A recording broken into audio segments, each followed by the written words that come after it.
زمان لما كنا بنشتغل موظفين علشان نقدر ان احنا نحقق وفرة في حياتنا كنا بنحتاج نشتغل شغلانة واثنين وثلاثة عشان نقدر ان احنا نعمل وفرة في حياتنا، لان كان الاعتماد على شغلانة واحدة ما كانش يبقى مناسب ولا هيحقق لك الوفرة اللي انت عايزها.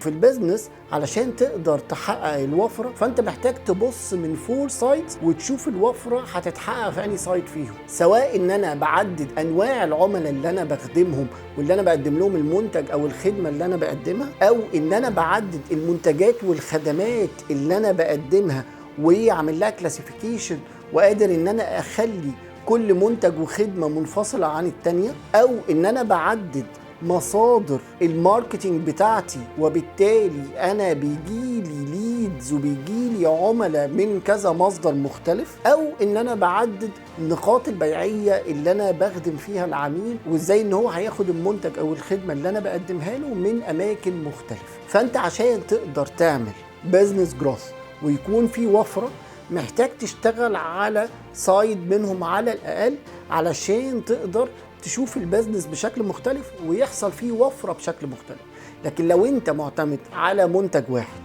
او عميل واحد او طريقة تسويق واحدة او نقطة بيع واحدة، هنا انت ما قدرتش تحقق الوفرة في البيزنس وبالتالي عمرك ما هتقدر توصل للبيزنس جروث.